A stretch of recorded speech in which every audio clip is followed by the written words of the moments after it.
the new season of Rick and Morty wasn't as good as I expected it to be. I basically disliked, or I didn't like any episodes except for the last one.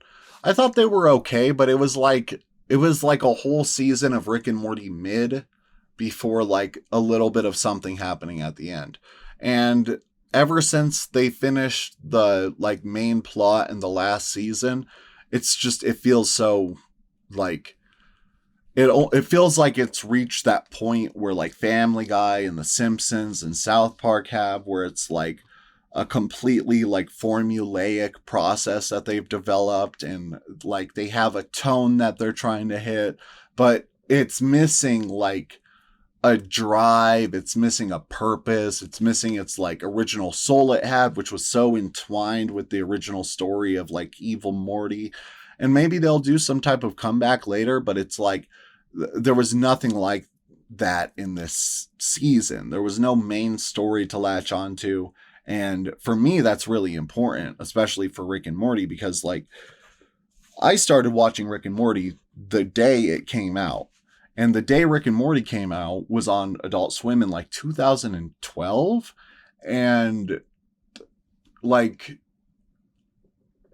it the first season hits the ground running with a major plot, but every single episode in, well, not every single, but like some episodes in between do the major plot, some don't. And those ones that don't, they're usually like a varying quality. Some of them are really good, like the Vat of Acid episode, and some of them are just super fucking like unwatchable for me. Like the Story Train episode is like, I watch it because I'm watching the whole season of Rick and Morty, and I have to watch it because Story Lord comes back in another episode, and I want to remember Story Lord. It's not because I like the episode at all. And what I thought was really interesting is when I went to the Wikipedia page to look at the reviews for the last season, it got a very low score. No, it got a very high score. The last season, the one that just ended, got a high score, but the one before that, season 7, got a lower score. And it's crazy because I thought personally that it's completely the opposite. Season 7 had a lot of good shit going on in it. It had a sequel to the fucking Ice-T thing. It had like a conclusion to Evil Morty, which I feel like they're gonna come back to that hopefully. And it had like all of this like new invigorating energy with the voice actors. And I I think a lot of people were probably just voting it down or disliking it because of the actor change and because they're fucking Justin Roiland fanboys. Um, but yeah, on Wikipedia right here, it gives season 8 100%. And I just don't understand that at all. I feel like at this point, I must be completely unaligned with like the majority of Rick and Morty fans because I was disappointed by this season. The season before this season, I thought was really good. And then like season 6 and 5, which on here have pretty decently high reviews, I thought were fucking trash. Like I could go through season 6 and I don't know if I liked any of these episodes. Um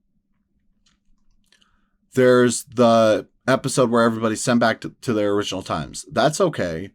Okay, and then it's the one where they do Die Hard. That's unbearable. It's not a good episode.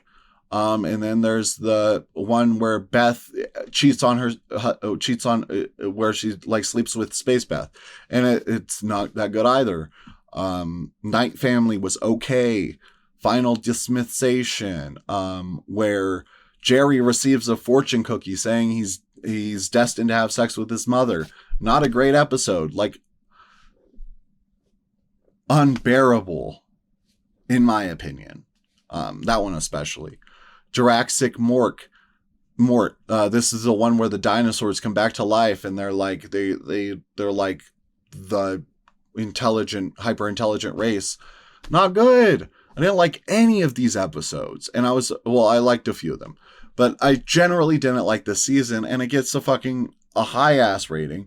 Basically, like I was I was really feeling that Rick and Morty was going downhill for like the last 3 seasons, and 7 was like a breath of fresh air and like reinvigorating it. And I don't know, apparently I'm like on the exact opposite end of like most Rick and Morty fans. So there's that.